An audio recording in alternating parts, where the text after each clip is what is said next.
Vous êtes assis autour des ruines du premier puits du Fou. Vous trouvez des ruines mutilées de l'ancienne demeure de Renaud du Puy du Fou.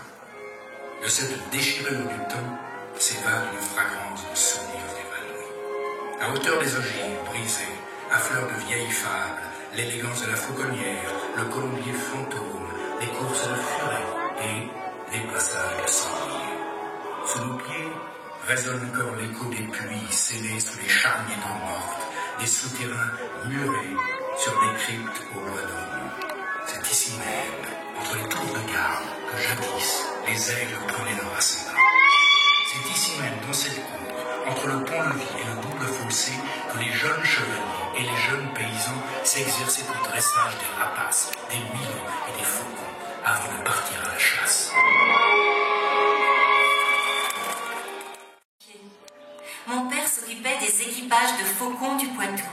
Je connais tout sur les ruines du premier puits du Fou. Je connais l'histoire de ces puits où croupissent les jeteurs de sorts transformés en garous. Je connais les secrets de cette fontaine à chimère où toutes les nuits barbotent les garages et les galipotes. Je connais chaque porte et chaque recoin, la rumeur de chaque voisin. Je connais le banal et l'étrange. L'étrange. Ici, dans cette tour qui était le donjon du château, une jeune fille s'est endormie. C'était le 11 juin 1137. Elle ne s'est jamais réveillée. Son sommeil, qui n'en finit plus, avait été provoqué un soir de Mardi Gras par la morsure de la belle Faramine qui rôdait dans les douves. Cette jeune fille était belle. Elle s'appelait Aurore du Puy du Fou. Elle attirait à elle les licornes et les oiseaux de haut vol. On l'appelait Aurore la fauconnière. Elle dressait à la danse ses hiboux et sa chouette Arfang qui dormait dans sa chambre, au pied de son lit à baldaquin. C'est ma grand-mère qui m'a raconté cette histoire. Au fil du temps, la tour s'est effondrée, la tradition fauconnière du Puy du Fou s'est perpétuée, mais Aurore ne s'est toujours pas réveillée.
Je ne reconnais rien.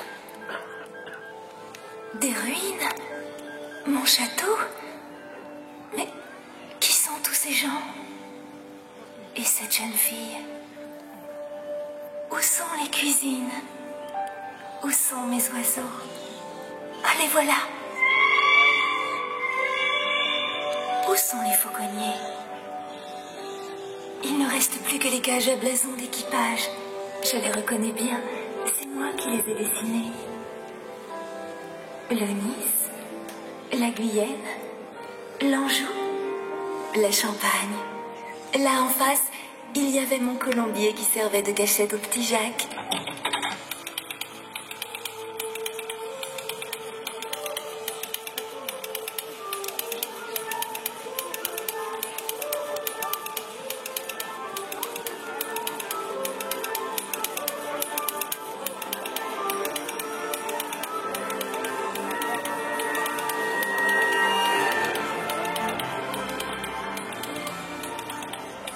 j'étais petite, il y a une chose que j'aimais bien faire le soir.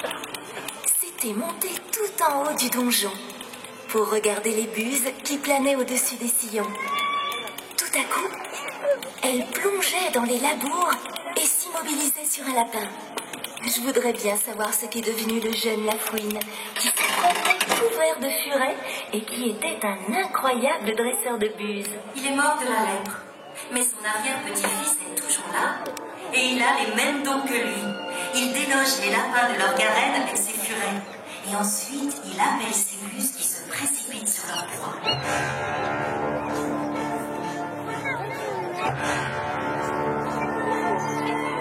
Maman croyait que c'était beaucoup plus grand.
J'ai vu la couleur des yeux.